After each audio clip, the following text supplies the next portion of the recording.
예, 사무엘상 6장입니다. 사무엘상 6장 10절에서 21절이고, 오늘 주의 궤 안을 들여다본 사람들, 주의 궤 속을 들여다본 사람들, 이게 안으로 해야 될지 속으로 해야 될지 잘 모르겠네. 주의 궤 속이 나, 궤 안이 나. 주의 궤 안을 들여다본 사람들, 주의 궤 속을 들여다본 사람. 상자 안에 뭐가 있다, 상자 속에 뭐가 있다.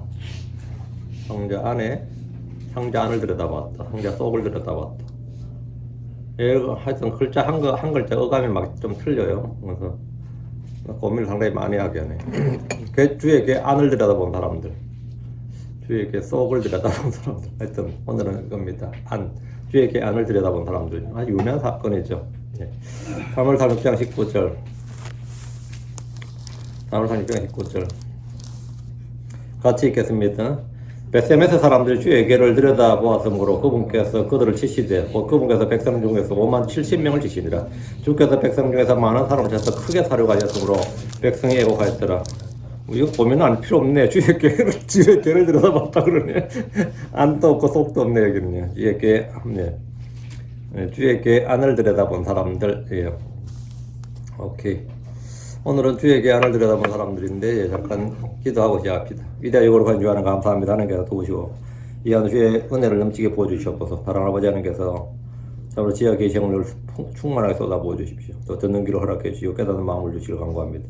주의 법에서 나온 놀라운 것을 볼 수 있도록 해주십시오. 아버지 하나님, 늘 성령으로 충만하고 은혜로 충만하고 주께서 주시는 하늘의 복들을 충만히 누리도록 해주시길 간구합니다. 아버지 하나님, 전하전하 듣는 자가 모두가 주 앞에 있습니다. 아버지 하나님, 주의 말씀을 듣게 하시고 깨닫게 해주시고 말씀을 받게 해주시고 그것을 저희 마음 안에 소유하게 해주시옵소서. 사랑 아버지 하나님, 주의 첫날 이 주 앞에 나온 모든 혼들을 복 주시옵소서. 그리고 하나님께서 넘친 은혜로 또 주님 속한 모든 걸 쏟아부어 주심으로써 충만한 기쁨으로 돌아갈 수 있도록 해주십시오. 감사드립니다. 주의 승기도합니다. 아멘.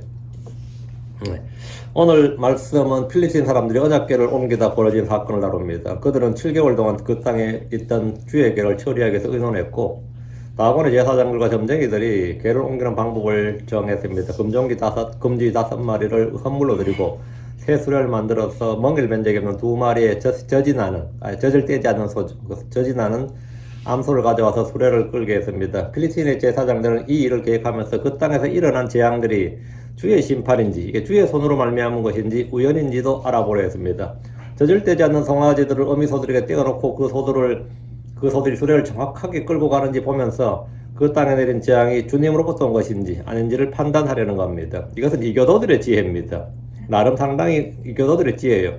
이런 지혜도 가끔 들어보면 놀라운 것들이 굉장히 많이 있죠. 그 남편은 캐톨릭 신자고 부인은 개신교 신자인데, 캐톨릭 신자들은 뭐 교회 갔다 안 갔다 그렇게 많이 하거든요. 개신교 신자들은 일요일만 어쨌든 교회를 가잖아요. 근데 그 캐톨릭 신자의 남편이 그러더라고요. 내 마누라는 매주 교회 가는데 설교는 맨날 법륜 스님 설교 들어 그러더라고요. 유튜브로 맨날 법륜 스님 설교 받는데, 그게 뭐 들으니까 그 당신도 들어보라고 그러고 자기도 들었더니 이제 자기도 푹 빠졌대요. 그래서 자기는 캐톨릭이고 마누라는 개신교인데 스님 설교는 법륜 스님 설교 듣는다. 한국에 지금 뭐 이런 식이 있죠. 요즘 또 뭐 캐톨릭 신부중에 또 하면 누구면 그 댓글 보면 저는 뭐 불교인데 뭐 신부님 설교 듣습니다. 뭐 저는 개신교 다니지 신부님 설교 이런 사람 들어가거든요. 들어보면 뭐 성경 말씀 다 한 줄도 한 번도 안 나오는데 그게 뭐 샘 솟는 지혜니 삶의 지혜니 막 이러거든요. 사람들이 그게 뭡니까? 더 와닿죠. 더 와닿는다고. 근데 뭐 저처럼 뭐 이렇게 성경 앞에 하면 그게 와닿아요. 그게 아무도 안 와닿지. 재미있어 없지. 그 사람들 이야기는 재미가 있거든 어쨌든. 그러니까 와닿는단 말이죠. 이 교도들을 이 제사장이고 점쟁이고 이 말들도 뭔가 사람들에게 뭡니까 어필이 되니까 이렇게 하고 듣는 거죠. 그 땅에 내린 재앙이 주님으로부터 온 것인지 아닌지 판단하자. 어떻게 할 것이냐. 예. 젖을 떼지 않는 소 2마리를 사용해서 한번 해보자. 뭐 이런 거죠. 이 교도들은 이방인들 말이죠. 초자연적인 사건의 현상이 일어날 때 그것을 알아낼 방법이 사실 없습니다. 알아낼 방법이 없어요. 그래서 하늘의 제사를 드리고 신들의 노용을 풀기 위해서 이런저런 방법을 연구하는데 그 중에 가장 흔한 것이 제사를 드리는 겁니다. 제사의 핵심은 뭡니까? 신의 노용을 풀자. 신의 분노를 유발하지 말자. 혹시 분노를 일으켜 했으면 돌이키자. 이게 제사의 핵심이에요. 그래서 이런 방법, 저런 방법을 연구하는데 가장 흔한 건 제사고, 제사의 핵심은 희생물들인 거죠. 가나안 땅에는 아이들을 불 속에서 태우는 그런 제사가 있었는데 유다도 이것을 배워서 행했던 적이 있습니다. 인신공양 그러죠. 이번에 어떤 불교 유명한 조계종 총무했던 사람, 이번 죽었어요. 자살해서 죽었잖아요. 자살해서 죽었는데 그냥 죽어도 그냥 죽지 않고 저를 불태워서 죽어버려 자기가 죽었다는데 워낙 유명한 사람이었어요.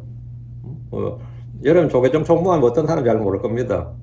한국의 캐톨릭에는 추기경이 제일 대빵이 추기경이죠. 개신교는 대빵이 없어요 아예. 로마는 교황청이죠. 예를 들어 영국은 캔터베리 대주교, 그가 대빵이고 러시아도 러시아 정교회 주교가 대주교가 있습니다. 어디나 대주교가 있어요. 그 대빵이 있다고. 근데 조계종의 총무, 조계종 한국 불교에 가면 대빵은 누구냐 하면 조계종 총무예요. 전국 사찰의 주지권을 가지고 있습니다. 그러니까 가장 큰 자산가죠. 그리고 가장 큰 권력자고. 뭐 그 사람 죽었으니까 굉장히 큰 일이었죠. 그런데 뭐라 그래? 자살하 그래요? 안 걸지. 소신공양이라잖아요. 자기 몸을 불태워 제물로 드렸다는 뜻이에요, 그게. 사실은 인신공양이죠, 그게. 인신공양이라고. 그러니까 우리는 자살하 그러죠. 그래서 그건 그게 말한다고. 근데 유대에서는 뭐라고? 가나안 지방에서는 죽으면 지가 죽지. 애를 불태워 죽이는 거예요. 애를 불태워 죽인다고. 그 제사가 있었단 말이지. 그러면 인더스 문명에도 있고, 여기 마야 문명에도 있었고, 어느 지역에 다 있었습니다. 있었어요. 유다도 이걸 배워서 행했던 적이 있는데, 하나님은 이스라엘에게 주께 무엇을 희생물로 드려야 되는지를, 또 언제 드려야 되는지, 누가 드려야 되는지, 어떻게 드려야 되는지 상세하게 기록해 주셨습니다. 상세하게. 사람이 정하는 것이 아니다. 희생제물은 사람이 정하는 게 아닙니다. 필리스틴 사람들은 주의 괴로 인해서 그들이 사는 땅에 질병이 임하고 사람들이 죽게 되자 그 괴를 이스라엘 땅으로 돌려보냈습니다. 근데 그 괴를 돌려받은 베세메스 사람들도 그 괴를 다루는 법을 알지 못했다는 겁니다. 베세메스라는 도시는 유다 지파의 땅인데 그게 제사장들에게 주어진 도시예요. 그 제사장 도시라고. 근데 베세메스 사람들이 괴를 다룰 줄 모른다. 이거 어때요? 이건 뭐 심각한 거죠. 이건 심각한 거지. 그 제사장 도시에 개가 왔는데 제사장들이 개를 다룰 줄 모른다. 그럼 일반 다른 사람들은 볼 필요가 없죠. 나중에 다윗도 그랬습니다. 다윗도 개를 다룰 줄 몰랐습니다. 개를 가져오자. 자기도 수레에 싣고 가져왔다고 다윗도. 뭐 말도 안 되는 일이었죠. 하나님께서는 사람들이 자기 방법대로 하는 걸 원치 않습니다. 하나님의 일은 모두 하나님의 방법대로, 하나님이 정하신 규례대로입니다. 하나님이 정하신 규례대로. 그래서 종교를 만들지 말라는 거야, 한마디로. 종교를 만들지 말라고. 레위 사람들은 돌아온 괴를 보고 기뻐하고 주께 번제 물들였습니다. 그러나 주의 거룩한 것을 다루는 일에 대해서 잘 알지 못했습니다. 율법 말하기를 민수기 4장 15절에 그러나 그들이 거룩한 것은 아무것도 만지지 말지니 그들이 죽지 않게 하려 함이니라. 거룩한 것은 만지지 말라고요. 그 언약궤를 제일 처음에 딱 가져오면 제일 먼저 할 일이 뭐냐면 덮는 겁니다. 보지 못하게 하고 접근을 차단하는 거예요. 사람들이 만지지 못하게 해요. 왜? 만지면 죽는다 이거예요. 여기서 거룩한 것이란 성소와 성소의 모든 기구들입니다. 광야에서 그것들을 나를 때 모두 덮어서 날랐습니다. 이 일을 레위의 사람들이 맡았는데 그 짐을 나르는 일도 누가 해야 되는지 주님이 다 정해주셨습니다. 언약궤와 성소의 기구들은 고핫의 아들들이 날라 있습니다. 제사장들은 등잔 기름과 향기로운 향과 날마다 드리는 음식과 물과 기름 부음에 쓸 기름이며 또 성막 전체와 그 안에 모든 것과 성소와 그것의 모든 기구를 감독합니다. 그렇게 하지 않고 함부로 사람들이 거룩한 것들에 다가가면 어떻게 된다? 죽습니다. 죽어요. 이건 율법이 정한 바고 하나님께서 그렇게 말씀하셨어요. 안 죽으면 이상한 거지. 죽습니다. 모든 일은 제사장의 지휘 아래 이루어져야 됩니다. 광야에서는 아론과 그의 아들들이 각 사람에게 직무를 지정해 줬습니다. 주의 법을 알지 못했던 이 교도들이 수레에 주의 궤를 실어 보낸 것이 어쩔 수 없는 일이지만 유대 땅에서 레위 사람들이 주의 궤를 다루는 법, 옮기는 법을 알지 못했다는 것은 당시 이스라엘이 얼마나 율법과 증언에 대해서 무지했는지를 잘 보여줍니다. 그들은 주의 궤가 올 때 일단 덮어야 됩니다. 그리고 고하대 자손들이 올 때까지 아무도 그것을 만지거나 가까이 오지 못하도록 막아야 됩니다. 민수기 4장 10절에 그러나 그들이 거룩한 것들을 덮을 때 들어가서 보지 말게 할지니 이것은 그들이 죽지 않게 하려 함이니라. 보지 말게 하라. 봐도 죽는다는 거예요. 심각한 거지. 빨리 덮어야 된다고. 하나님 주의 백성들이 주의 거룩한 것을 함부로 경솔히 다루지 못하도록 경고를 주었습니다. 거룩한 기름을 만들 때도 그것의 제조법을 주님이 알려주었습니다. 그리고 주신 경고의 말씀이 있는데 출애굽기 3장 37절에 내가 만들 향으로 말하건대 그것은 주를 주를 위한 것으로 내게 거룩한 것이 되니 너희는 그대 혼합 방법대로 너희를 위하여 만들지 말지니라. 그러니까 이 기름에 쓸 이것 기름도 거룩한 기름도 너희를 위하여 만들지 말라. 너희는 그대 혼합 방법대로 하나님이 정하신 방법대로 만들고 그렇지 않으면 죽는다 이거예요. 우리가 정한 방법, 우리가 원하는 방식으로 만들 수 없습니다. 주를 섬기는 일에 관한 모든 일은 주의 명령에 따라야 됩니다. 주력기 3장 38절에 누구든지 냄새를 맡으려고 그와 같은 것을 만드는 자는 자기 백성에서 끊어지리라. 백성에서 끊어지리라. 이거 죽으리라 이 말입니다. 성경은 주께서 정한 대로 하지 않는 사람들의 일탈과 범법에 대해서 엄중한 심판을 경고합니다. 자, 본문 봅니다. 6장 10절. 그리고 그 사람들이 그와 같이 하여 저지난 암소 두 마리를 끌어다가 그것들을 수레에 묶고 그들의 송아지들은 집에 가두었더라. 그 이제 동물의 본성, 이걸 이제 테스트하는 거죠. 본성을 이용해서. 필리핀의 제사장과 점쟁이들은 저지난 암소 두 마리를 끌어다가 그것들을 수레에 묶었습니다. 새끼 송아지들을 어미소들과 떼어놓았습니다. 그것들의 송아지들을 집에 가두었더라 이랬어요. 어미소 새끼들을 분리한 것은 소들의 모정을 시험하는 것이 아니라 이것을 통해서 그 땅에 내린 재앙이 주께로부터 온 것인지 아닌지를 보려는 겁니다. 어미소들의 고삐를 강제로 잡고 끌지 않는 이상 그냥 두면 자연스럽게 젖을 떼지 못한 새끼 송아지들에게 향하게 되어 있습니다. 그거는 뭐 자연스러운 일이에요. 그냥 송아지로 가죠. 그것은 동물들의 강한 본성입니다. 그런데 만약 어미소들이 새끼들을 둔 채 그대로 수레를 끌고 벳세메스로 간다면 일반적인 상식이나 본성을 거슬러서 벌어지는 초자연적인 일입니다.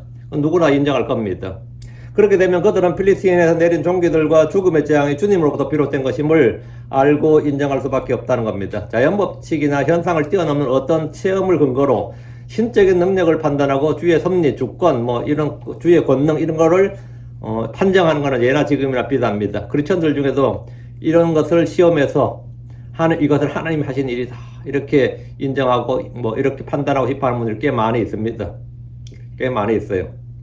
우리는 이런 식으로 주의 뜻을 판단하지 않습니다. 11절. 그리고 그들은 주의 계와 금지들과 그들의 종기들의 형상들을 담은 상자를 수레 위에 실었더라. 그들은 드디어 새 수레에 개를 실었습니다.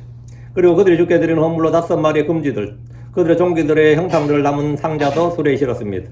그들은 유대 제사장들과 레위 사람들에게 주의 계를 가져가라고 부탁을 하거나 의논할 수도 있지만 그렇게 하지 않고 그들이 정한 방식대로 했습니다. 많이들이 주를 섬긴다고 하면서 주의 법을 무시하고 주의 법을 아는 이들에게 묻지 않습니다. 복음을 듣고 예수를 믿는다면 기도를 어떻게 해야 되는지 물어야 됩니다. 성경을 읽는 방법이나 공부하는 방법도 배워야 됩니다. 예배를 어떻게 드려야 되는지 묻고 배워야 됩니다. 헌금을 왜 하는지 언제 어떻게 얼마를 드려야 되는지 성경의 근거 구절들을 잘 살펴봐서 배워야 됩니다. 형제들과 교제하는 것도 배워야 됩니다. 킹잼 성경을 믿는다는 분들은 왜 이 성경이 주의 말씀인지 최종권인지 그 이유와 근거를 정확히 알아야 됩니다. 그냥 믿는 것은 성경적인 믿음이 아니라 그냥 자기 의지대로 믿는 종교 확신입니다. 자기 의지 숭배라고요. 성경을 알지도 못하고 하나님의 권능도 알지 못하면 그는 잘못하게 됩니다. 사마리아 사람들은 유대인들과 경배드린 장소와 경배 방법이 달랐습니다. 여로보암이 북왕국 이스라엘을 남하고 유다에서 분리 독립한 후에 그들은 단과 베델에다 금송아지를 세우고 그것에 부장했습니다. 그리고 그들 중에 가장 천한 자들을 제사장으로 삼았습니다. 율법에 따라서 아니고 그냥 자원하는 사람들 중에서 가장 천한 자들, 가장 하찮은 사람들을 제사장으로 삼았어요. 그래서 왕이 종교권과 정치권을 재정일치를 그냥 확립하는 겁니다. 그래서 이 종교권을 자기의 정치 권력 아래 두는 거죠. 그게 북왕국 그렇게 했단 말이에요. 그들이 예배 장소도 정하고 예배 방법도 정하고 새로운 종교를 하나 만든 거죠. 북왕국 이스라엘은. 이는 변형 유대교가 아니라 세속 종교를 그들 나름대로 새롭게 창안한 것입니다. 새로 창안한 것입니다. 지금 무슬림도 이 유대교를 사실은 차용한 거예요. 그 신흥 종교를 만들었다 그러잖아요. 만들었다 그래요. 창안한 겁니다. 기독교도 마찬가지입니다. 로마 캐톨릭은 성경과 상관없는 그들만의 교리와 종교 체계를 만들었습니다. 개신교는 로마 캐톨릭과 분리해서 또 거기를 또 분리하면서도 예전 걸 그대로 또 답습하고 해서 변형 기독교가 하나 만들어진 겁니다. 성경대로 믿는 성경 신자들이 아니다 말이죠. 교황이니 독신사제들이니 선지자 같은 것은 성경에 전혀 근거가 없습니다. 그냥 만든 겁니다. 그것은 유대교도 아니고 신약교도 아닌 또 다른 바빌론 종교일 뿐입니다. 주의 말씀에 따라 행하지 않는 것은 모두 다 이교도의 전통과 종교, 문화의 산물입니다. 12절. 그리고 그 암소들이 베세메스의 길로 가는 고든 길을 택하여 큰 길을 따라갔더라. 그들이 갈 때 울면서 갔고 오른쪽으로 왼쪽으로 치우치지 아니하였으며 필리스틴 사람들의 영주들은 그것을 따라 베세메스의 경계까지 따라갔더라. 이거 참 이 암소들의 자기 부인을 봐 이거. 어? 자기의 본성과 육신의 정과 욕심을 다 이제 십자에 못 박고 지금 가는 거예요. 울면서 간다잖아. 참 이거 아주 의미 깊은 말이에요. 발람의 나귀가 발람보다 어때서 더 영적이었죠. 발람의 나귀가 발람보다 더 영적이었어요. 베세메스의 황소들, 베세메스로 가는 이 암소들 마찬가지입니다. 젖을대지 않은 암소들. 수레를 끄는 암소들이 베세메스의 길로 가는 고든 길을 택해서 큰 길을 따라갔습니다. 목동들이나 누가 수레 앞에서 소들을 끄는 것도 아닌데 소들이 아무런 저항 없이 앞으로 나간다면 이것은 누가 봐도 일상적인 일이 아닙니다. 이건 표적이지 일상적인 일이 아니에요. 그런데 이 젖을떼지도 못한 어미소들이 새끼들이 있는 집으로 가지 않고 베세메스로 가는 고든 길을 택해서 큰 길을 쭉 따라갔다는 겁니다. 육신의 본성과 예정을 거슬러 언약궤를 보내려가는 도시로 방향을 잡고 갔습니다. 이것은 뭐죠? 하나님의 인도하심 또는 성령의 인도하심입니다. 성도들이 이 소들과 같이 육신의 정과 욕심을 십자에 못 박고 주께서 인도하시는 대로 성령을 따라 걸어야 됩니다. 그 수레를 끌고 걷는 게 이게 바로 글 속에서 지어지는 멍에 짐을 메고 가는 겁니다. 성도들이 이 소들같이 걸어야 돼요. 우린 주 예수께서 남겨두신 발자취를 따라 걸어야 됩니다. 주께서 나를 따라오라고 하셨습니다. 많은 성도들이 욕심이 이끄는 대로, 야심이 이끄는 대로 돈과 이익을 쫓아서 권력을 쫓아서 그 길로 걷고 달립니다. 크리스천들도 마찬가지입니다. 모압의 점쟁이였던 발람은 탐욕의 길을 따라 달렸습니다. 이스라엘의 왕들은 여로보암이 깔아둔 배교의 철로로 달렸습니다. 우린 생명의 길과 진리의 길, 의의 길, 화평의 길, 구원의 길이신 주 예수 그리스도를 따라서 걸어야 됩니다. 성령을 따라 걸어야 됩니다. walk, 걷다, walk, 달리다, run, 서다, stand, 걷다, sit, 앉다. 그러니까 이게 전부 다 우리 일상 말 있죠. 뭐 걷다, 달리다, 섰다. 굉장히 쉬운 말이에요. 우리는 믿음의 길을 걸어야 되고 달려야 되고 믿음으로 굳게 서야 되고 또 주님 그리스도 안에 앉아야 되고 이렇게 일상적인 언어들입니다. 이런 말은 매우 쉽고도 단순한 진리여서 전 세계 공용어로 그 뜻이 서로 통합니다. 킹제임스 성경은 믿음으로 살다는 말이 있고 믿음으로 살다가 있고 믿음으로 걷다는 말이 있습니다. 살다, 걷다. 믿음으로 살다, live by faith. 믿음으로 걷다, walk in the faith. 믿음으로 걷다. live, walk예요. 요즘 변개된 역본들 중에는 걷다를 살아가다 이렇게 번역해 뒀습니다. 근데 내가 볼 때 변개된 성경인데 자기는 킹제임스 성경이라 그러면 좀 황당하지. 변개된 성경이에요. 걷다를 살아가다라고 했는데 이것은 이런 것이 성경의 부패고 변개입니다. 이 살아가다 뜻을 모르는 거예요. 살아가다 그럭저럭 살아가다 하루하루 살아가다 힘들게 살아가다 이런 의미에 살아가다가 욕내가 근데 우리가 성령을 따라 살아가다 어때요? 길에서 어떻게 살아가? 내가 노숙자도 아니고. 요즘 이렇게 이것이 성경의 부패고 변개예요. 이것은 길이신 주님 우리가 달려야 할 길 표대를 없애버린 겁니다. 주의 길에서 벗어나는 것이 죄입니다. 이스라엘은 출애굽 때 왕의 대로를 따라 걸었습니다. 길은 걷는 것이지 살아가는 것이 길에서 살아가는 것이 아닙니다. 에베소서의 핵심이 뭐냐면 앉고 걷고 서는 겁니다. sit 앉는다죠. 걷다 walk죠. 선다 stand. 마귀를 대적해서 우리가 서야 됩니다. 믿음 안에 굳게 서서 흔들리지 말고 표대를 향해서는 달려야 됩니다. 우리는 주의 뒤를 따라 걸어야 되는데 걷다 이 아주 얇은 책이 하나 있는데 여러분 한국어로 좌행참이라는 책이 있어요. 워치만니가 썼는데 그 에베소서를 가장 짧게 요약해 놓은 건데 그 짧은 책이 웬만한 그 서점에 있는 몇백 권의 책보다 나아요.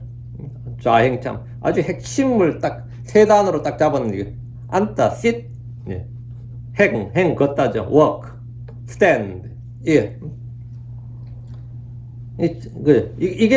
핵심이에요. 핵심.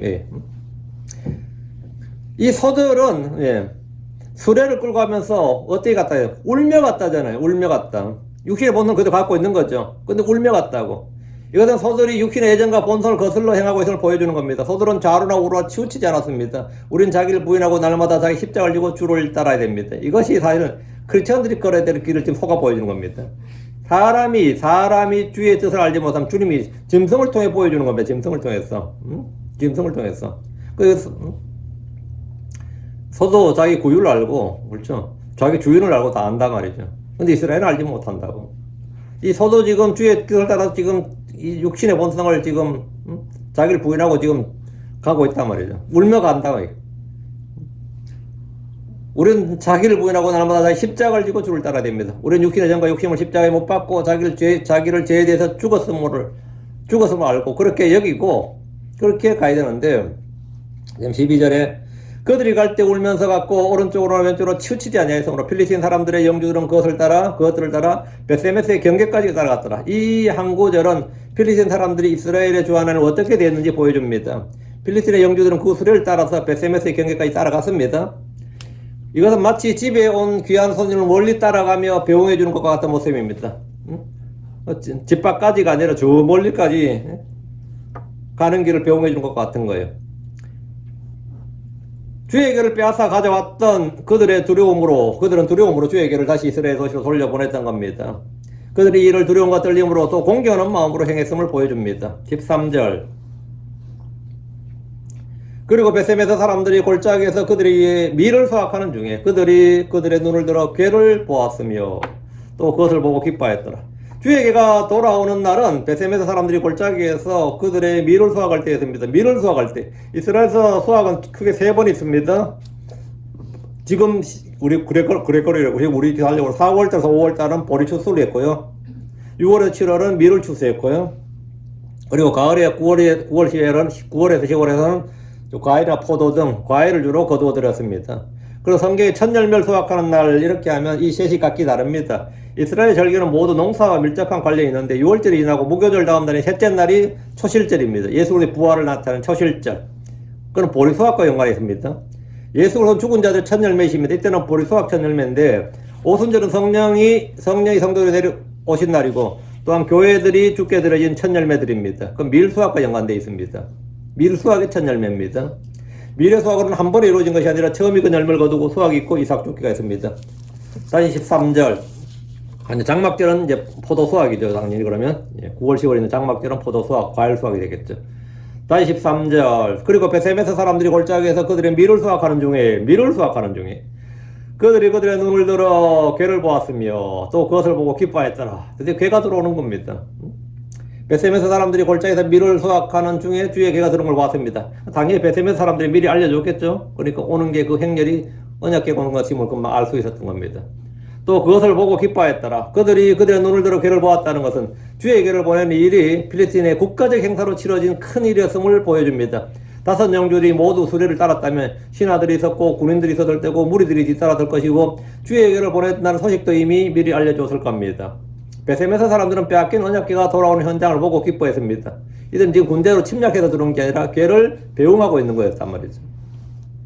이것은 전쟁에서 빼앗긴 영토를 얻는 것, 포로들이 귀환하는 것보다 더 기뻐할 일이라고 할 수 있습니다. 주에게는 신정국가와 율법 아래 있던 이스라엘에서 가장 거룩한 물건이었기 때문입니다. 14절. 그리고 그 수레가 벳셈에서 사람 여호수아의 밭에 이르러 거기 곧 큰 돌이 있던 곳에 섰더라. 이에 그들이 그 수레의 나무를 쪼개고 그 암소들을 번제 물로 죽게 들었더라. 어때요? 이거 읽으면 느낌 사과요? 응? 그 밭에 이제 도착했어요. 여호수아 밭에 있는데 거기 큰 돌이 있던 곳에 섰다 말이죠. 얘가 도착지입니다. 이에 그들이 그 수레의 나무를 쪼개고, 새 수레라 그랬죠. 수레를 쪼개서 그걸로 이제 번제 헌물의 나무로 산 거예요.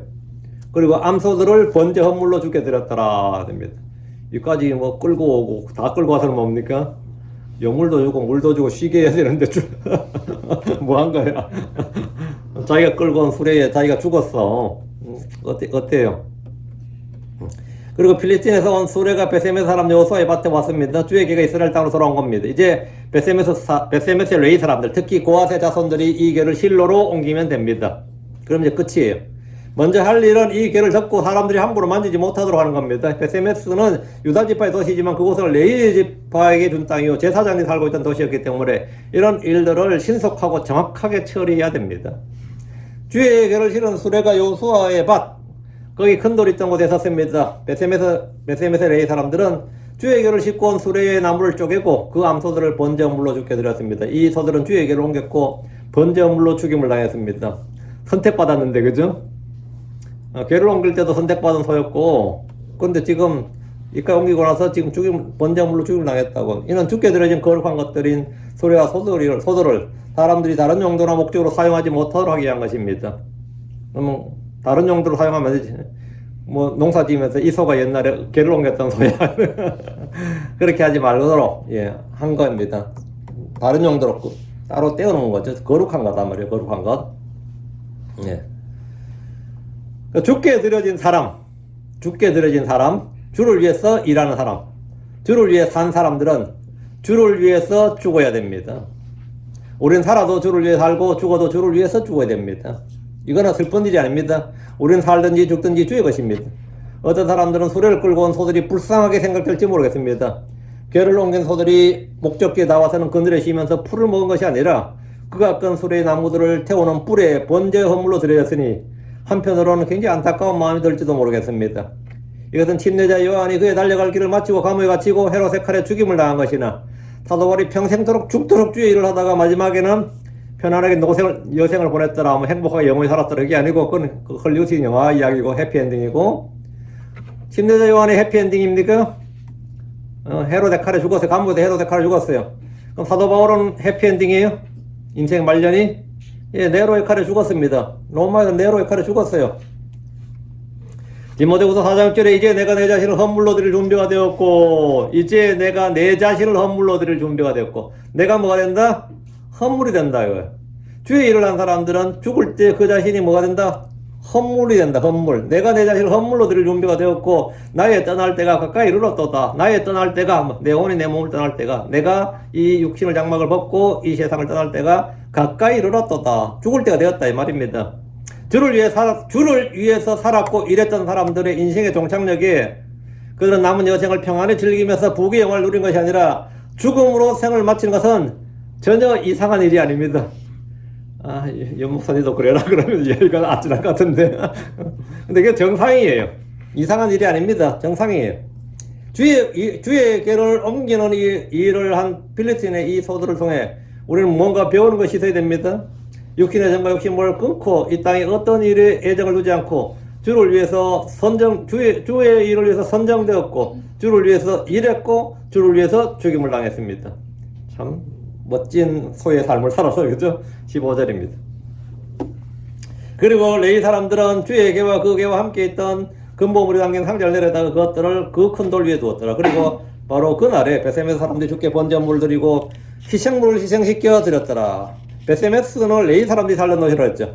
그곳에 있던 레위 사람들이 주의 궤와 그 궤와 함께 있던 금보물이 담긴 상자를 내려서 그것들을 그 큰 돌 위에 두었습니다.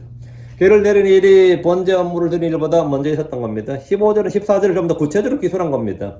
그들은 주의 궤가 그 도시에 이른 날, 바로 그날에 주께 번제 업무를 드리고 희생물을 드렸습니다. 수레를 끌고 온 소들이 번제 업무로 드려졌습니다. 베세메스 사람들이라면 제사장들, 레위 사람들 외에 그 도시에 사는 사람들로 주의 궤를 바위 위에 둔 채 주께 업무를 드렸는데 감사의 희생물입니다. 15절, 그리고 바로 그날에 베세메스 사람들이 주께 번제 업무를 드리고 희생물을 희생시켜 드렸더라. 우리는 모든 일에 감사를 드려야 됩니다. 감사의 희생물은 자원에서 드린 자원 헌물입니다. 신약 성도에 드리는 헌물은 모두 감사의 자원 헌물이고 사랑으로 드리는 구제 헌물입니다. 더 이상 죄로 인해 드리는 헌물이나 희생물은 없습니다. 주께서 단 한 번 자신의 몸을 영원히 희생물로 드리셨기 때문입니다. 16절입니다.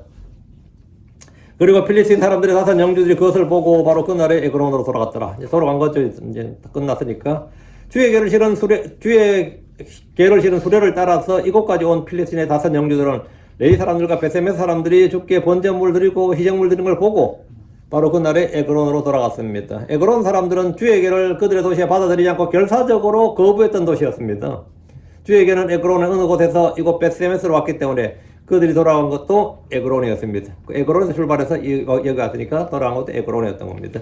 17절, 그리고 이것들이 필리스틴 사람들이 주께 번법홍으로 돌려드린 금종교들이니 곧 아스돗을 위하여 하나요, 가자를 위하여 하나요, 아스글론을 위하여 하나요, 가드를 위하여 하나요, 에그론을 위하여 하나이니라. 필리스틴은 다섯 영주가 있었다고 했죠. 다섯 도시, 부족 연맹체입니다. 필리스틴이.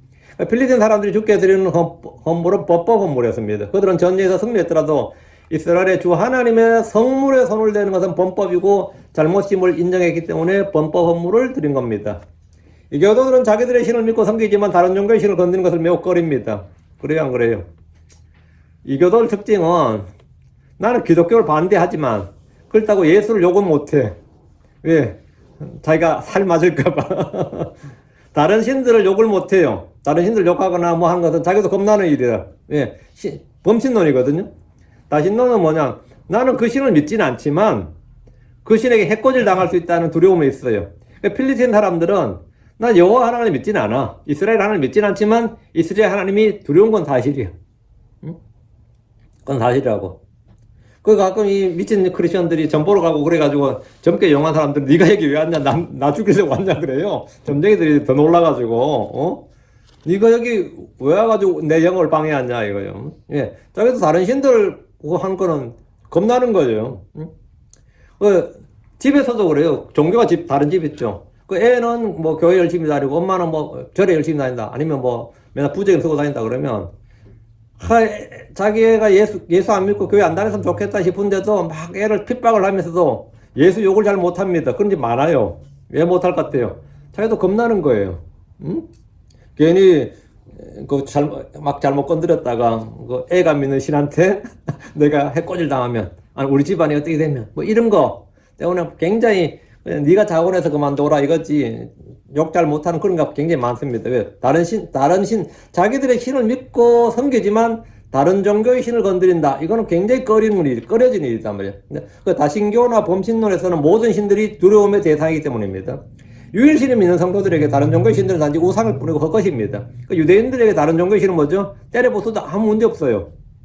무슬림들은 다른 신들을 다 때려 부숩니다. 예를 들어서 지금 동남아에 원래 불교 국가였죠. 동남아가 지금 다 무슬림 국가 됐잖아요. 걔들이 정권 잡아들 때 한 일이 뭔지 아세요? 불교 불상들 대가리 다 석두라 그래요. 목까지 다 잘라버린 겁니다. 응? 그래서 그것도 지상에 지금 석두라 그럽니다. 불두라 그래요. 불두가 얼마나 많은지 모릅니다.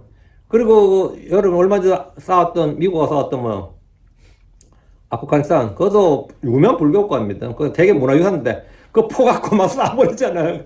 그 유엔에서 그 세계 문화유산에다 그 쏘지 마라 그러는데 걔들한테 그냥 우상일 뿐이거든요. 걔들은 그 우상일 뿐이에요.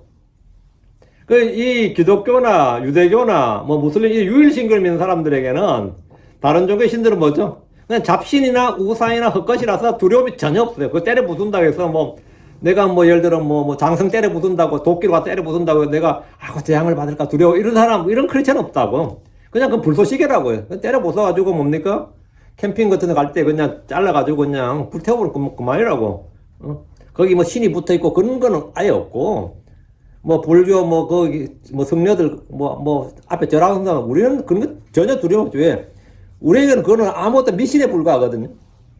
근데 그러나 다신교를 믿는 범신론자들에게는 그렇지가 않아요. 전혀 뭐 그렇게 못하는 거죠. 왜? 그들이 주를 알고 믿는 방식, 필리핀 사람들이, 필리핀의 영주들이나 제사장들이나 점쟁이들이 주를 믿는 방식, 주를 알고 믿는 방식은 굉장히 미신적이었고, 잘못이었지만, 주의 두려움과 권능에 대해서는 이번 사건을 통해서 충분히 알고도 남았습니다. 18절입니다. 18절. 그리고 금지들은 다섯 영주들에 속한 필리핀 사람들의 모든 도시들과 성벽을 두는 도시들과 시골 마을들로 그들이 주에게를 내려놓은 아벨의 큰 돌에 이르기까지 도시들에 따른 것이라. 그 돌이 이날까지 베세메스 사람 여호수아의 밭에 남아있느니라. 이 역사적 유물이 되는 거죠. 이러면 지금 남아있으면 이건 성지순례 코스가 되는 거예요. 관광객을 유치할 수 있는 베세메스 사람 여호수아의 밭에 남아있느니라. 그 사무엘기를 쓸 때 그때도 그 땅에 이 돌이 있었다 이 말입니다. 그 필리핀 사람들이 드린 금지들은 다섯 영주에 속한 사람들이 가는 겁니다. 금종균 도시, 금지는 사람을 위한 것으로 필리핀 사람들의 모든 도시들에 사는 사람들을 위해 만든 것이었습니다. 주의 개를 돌려줄 때 개를 내려놓았던 돌이 아벨의 큰 돌인데 이 돌은 사무엘기를 기록했던 당시에도 베세메스 사람 여호수아의 밭에 그대로 그 돌이 남아있었다 이 말입니다. 종교적인 사람들, 미신적인 사람들은 종교적 특성에 따라 성물을 지정하는 습관이 있습니다. 예루살렘은 각 종교마다 그들을 성지라고 주장하는 도시입니다.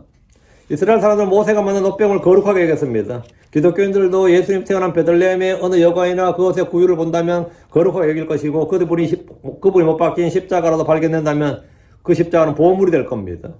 그분이 입으셨던 옷이나 그분을 때렸던 채찍이라도 모두 거룩한 물건, 보물로 지정될 겁니다. 그 어떤 물건을 굉장히 소중히 여기는 거죠. 아마도 이 돌이 지금도 남아있다면 이 돌은 보물로 지금될 겁니다. 우리는 어떤 장소나 물건의 신성한 능력이나 신비로운 힘이나 효능이 있다고 믿지 않습니다.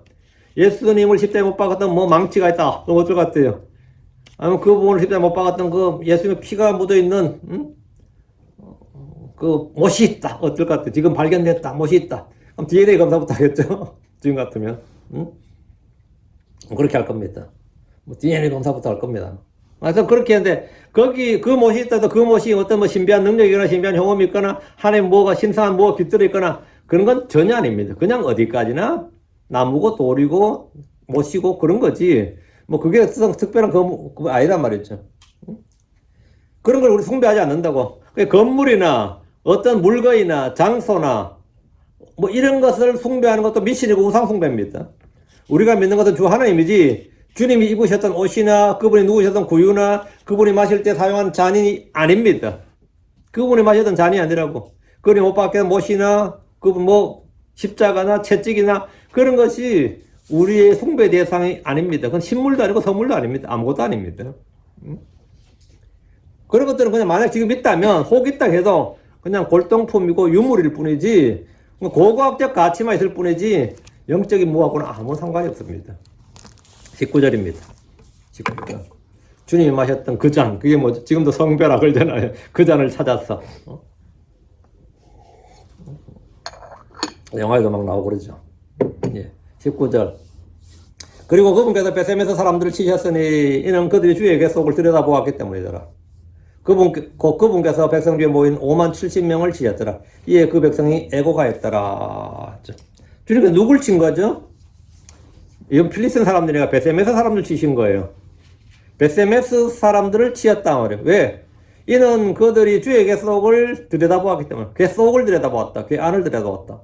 궤속을 인투인데 이는 그들이 주의 궤속을 들여다보았기 때문이더라. 궤 안을 들여다보았기 때문이다. 예.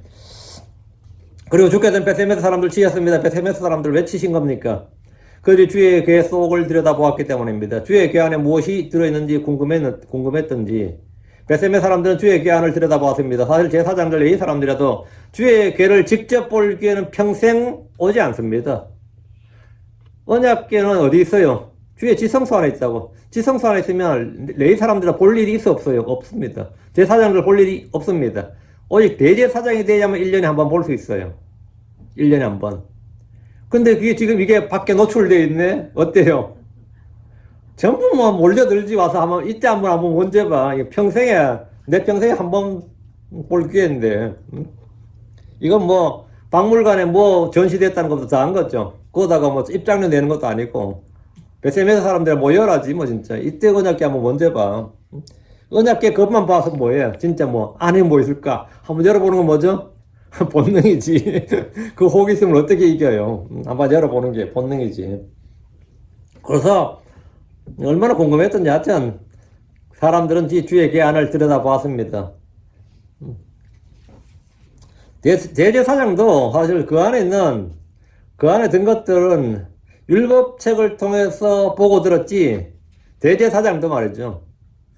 주의 지성소 들어가서 언약궤 안을 열어본 적은 없어요. 열어보지 못했다고. 직접 볼 기회가 없었다고. 그렇다 보니까 큰 바위 위에 올려둔 주의 궤를 사람들이 봤을 때 그 속을 한번 들여다보고 싶은 유혹에 빠졌을 겁니다. 이것은 돈을 주고도 볼 수 없는 그런 기회였고 평생에 2번 다시 오지 않는 그런 기회였습니다. 네, 언약궤를 봤어. 그것도 그래 봤어? 언약궤 안을 봤어. 열어봤어. 응? 레위 사람들의 제사장들이라면 마땅히 주의 궤를 덮고 아무도 만지지 못하도록 접근 자체를 막아야 되는데 지금은 뭐 지나게나 다 지금 속을 들여다보려고 지금 하고 있으니 그 주의 궤 속에 뭐가 있었습니까? 히브리서 9장 4절 5절 거기에는 금향로와 돌아가며 금을 입힌 언약궤가 있었고 이 궤 속에는 만날 남은 금항아리와 아론의 쌍난 막대기와 언약의 돌판들이 있었으며 이 궤 위에는 금율의 자리를 넘는 영광의 그룹들이 있었는데 이것들에 관해 우리가 지금 낱낱이 말할 수 없노라. 이거 보면 이 궤 속에는 나오죠. 이 궤 속에는 만날 남은 금항아리와 아론의 쌍난 막대기 언약의 돌판들이 있었으며 있습니다. 주의 지성소에 있는 궤, 주의 지성소에 있는 언약궤 속에는 뭐가 있었느냐? 궤 속에는 만날 남은 금방 아래 아론 상남 막대기가 언약에 돌파했었습니다. 그런데 솔로몬의 성전 건축 때에 성전 건축 때 이제 주의 궤를 이제 이스라엘 옮기죠. 그 주의 궤 속에는 두 개 돌판뿐이었다고 되어 있어요. 열왕기상 8장 9절에 궤 안에는 두 개의 돌판 외에 아무것도 없었는데 그럼 금양 어디 간 거예요? 이거는 금항아리하고 아론의 상남 막대기가 어디 간 거예요? 언약 궤 안에는 두 개의 돌판 외에 아무것도 없었다고 되어 있어요. 궤 안에 두 개 돌판 외에 아무것도 없었는데 그것들은 이스라엘 자손이 이집트 땅에서 나온 뒤에 주께서 그들과 언약을 맺을 때 모세가 호렙에서 거기에 넣었던 것이더라. 돌판에는 없었다 이런 거죠. 그러니까 이거는 소실되었거나 없어졌어요. 그죠? 다시 19절입니다. 그리고 그분께서 베셈에서 사람들을 치셨으니 이는 그들이 주의 궤 속을 들여다보았기 때문이라. 꼭 그분께서 백성 중에서 5만 70명을 치셨더라. 이에 그 백성이 애곡하였더라. 이는 주께서 큰 사력으로 백성 중에서 많은 사람을 치셨기 때문이라. 베셈의 사람들이 주의 궤 속을 들여다본 것이 왜 죄입니까? 주의 거룩한 물건들에 대해서는 그것을 경솔하게 함부로 다루지 못하도록 한 주의 법이 있습니다. 베셈의 사람들은 이것을 완전히 무시했습니다. 이는 무지에 따른 것으로 보입니다. 주의 법을 알지 못했던 사람들은 주의 궤를 열어서 그 안에 있던 것을 보았고 주께서 이 일로 제사장들 레위 사람들뿐만 아니라 온 이스라엘에게 두려움과 경고를 주신 것입니다. 주의 법을 무시하지 말고 무지하지 말라는 겁니다. 지금까지 이스라엘은 대제사장이요 사사였던 엘리의 40년 통치한 동안 이스라엘은 주를 섬기는 일이 너무나 엉망이었습니다. 특히 엘리의 두 아들이 노골적으로 주의 법을 멸시했고 주의 집의 백성들에게 악한 영향을 끼쳤습니다. 그들의 눈에 주의 두려움이 없었습니다. 주께서는 이 일로 베셈에서 사람들을 치셨는데 무려 5만 70명을 치셨습니다. 이 정도의 파멸적 재앙 심판이라면 이것은 온 이스라엘이 두려움에 빠지기에 충분했습니다. 이런 소식은 말이죠. 금방 온 이스라엘에 퍼지는 거예요. 주의 법 말씀을 통해 주를 알지 못하면 주의 징계와 심판을 통해 주를 알게 하십니다. 이 일로 그 백성이 애곡했습니다. 애곡은 뭐죠? 죽은 사람들을 위해서 통곡하는 거, 우는 게 애곡이에요. 19절 이는 주께서 큰 사력으로 백성 중에서 많은 사람을 치셨기 때문이라. 5만 명이 넘는 사람들의 죽음이 주께서 행하신 사륙이라는 것을 다시 한번 밝히고 있습니다. 20절 그리고 베셈에서 사람들이 말하되 누가 능히 이 거룩하신 주 하나님 앞에 설 수 있으리요 또 그분께서 우리에게서 누구에게로 가실까. 베셈의 사람들은 그들이 행한 주의 죄와 불법에 대해서 주의 심판을 받고 두려움과 공포에 떨었습니다. 그리고 누가 능히 이 거룩하신 주 앞에 설 수 있으리요 했습니다. 주의 자비의 은혜가 없다면 아무도 능히 주 앞에 설 수 없습니다. 주님의 은혜가 없다면 우리는 아무도 주 앞으로 나아갈 수 없습니다. 우리는 주의 피가 없다면, 예수의 피가 없다면 아무도 주 앞에 설 수 없습니다. 베셈에서 사람들은 번제 업물, 희생물 들을 때까지 아무 문제가 없었습니다. 그때까지 아무 문제 없었어요. 문제는 그들이 주의 계안을 본 것 때문입니다. 또 그분께서 우리에게서 누구에게로 가실까? 베셈의 사람들은 필리스틴에서 파멸적인 재앙을 내리셨는데 이번엔 베세메스에서도 재앙을 내리셨기 때문에 이제는 주의 계가 어디로 누구에게로 가야 되는지 가셔야 하는가 묻는 겁니다. 주의 계가 있어야 할 장소는 당연히 실로에 있는 주의 집입니다. 이게 뭐 헷갈릴 일이 뭐가 있어요? 당연히 실로에 있는 주의 집으로 가야지. 레위 사람들은 고핫 자손들을 중심으로 속히 이 계를 실로로 옮겨야 됩니다. 이건 뭐 의논할 것도 없어요. 정해진 거라고. 주의 법을 알면 이거는 뭐 의논할 것 자체가 아니라고.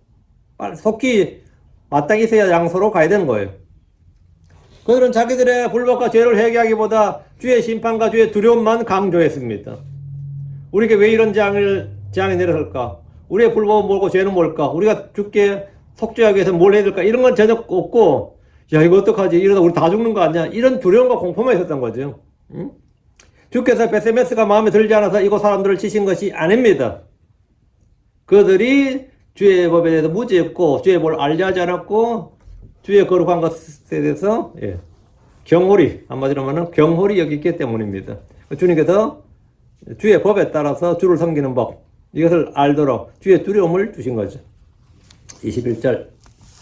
그리고 그들이 사자들 기럇 야림 거주민들에게 보내어 말하기를 필리스틴 사람들이 주의 계를 서로 가져왔도다. 너희는 내려와서 그것을 너희에게로 가져가라 했어요.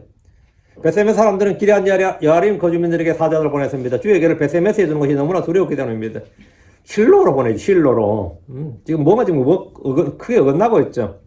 또 무슨 재앙이 우리에게 내릴지 모른다고 생각하기 때문입니다. 그들은 기럇 야림이 아니라 실로의 사람을 보내서 실로에 있는 주의 집으로 괴를 보낼 생각을 하지 않고 기럇 야림으로 괴를 옮길 생각을 했는데 이는 주의 지혜가 아니라 사람들의 잔꾀에 불과합니다. 베세메스는 해발 305m 정도의 시대였는데 비해서 기란자림은 산지로서 해발 700m, 762m의 높은 고지대에 위치하고 있기 때문에 너희는 내려왔어. 그것을 너희에게로 가져가라. 이랬는데 이거 물리적으로도 거기가 훨씬 높았습니다. 이때 이제 우리가 아는 하나가 있거든요. 사무엘은 뭐였냐 이거죠. 응? 이때 사무엘은 뭐였냐고. 사무엘도 당연히 여기 지금 기회가 여기 왔다는 건 당연히 들었을 테고 그럼 사무엘이 딱 지시를 해야 되는데 예언자 사무엘이 뭘 했느냐 대체 좀 궁금하죠. 하나님이 이 궤를 옮긴 일에 대해서 사무엘에게 어떤 말씀도 주지 않으셨습니다. 그래서 그는 40년 동안 제사장이었고 이스라엘의 사사로 일하면서도 주의 궤를 실로에 있는 성전을 옮기라는 말을 한 번도 한 기록이 없습니다. 그건 너무나 이상한 거죠. 정상적이라면 사무엘이 뭐 제사장이 아니라 예언자가 아니라 할지라도 제사장 직분은 저것만 해도 정상적인 사고라면 당연히 그 주의 궤는 뭐죠? 실로로 옮기라지. 근데 그 기록이 40년 동안 사무엘이 죽을 때까지 없었어요. 사무엘 죽을 때까지 그가 실로에 있는 절로 안 옮겨졌습니다. 참 황당한 일이죠. 오케이, 오늘 여기까지 하고 다음 시간에 7장 하도록 하겠습니다. 기도합시다. 하나님 아버지 감사합니다. 하나님께서 주신 말씀을 선보였습니다. 이전의 모든 일들이 우리 한 가지 한 가지 모두 교훈이 되고 배움이 되고 경고가 되고 훈계가 되고 또 우리가 또 어떤 것은 따라야 할 본이 되고 어떤 것은 따르지 말아야 할 본이 됩니다. 아버지 저에게 지혜와 분별력을 주시옵소서. 깨닫는 마음을 허락해 주시길 간구합니다. 뭘 우리가 필요한 한 가지가 있다면 참 주를 아는 지식입니다. 주님께서 지혜와 명철을 많이 부어주십시오. 깨닫는 영을 허락해 주시길 간구하며 제가 바르게 알고 바르게 섬기게 해주시고 저희가 드린 기도, 저희가 드리는 마음의 묵상과 생각과 또 섬김과 모든 것들이 좀 영적 희생물로 좀 거룩한 희생물로 주님께 드려지고 받아들여지게 하여 주시길 원합니다. 도와주십시오. 감사드리며 주의 성기도합니다. 아멘.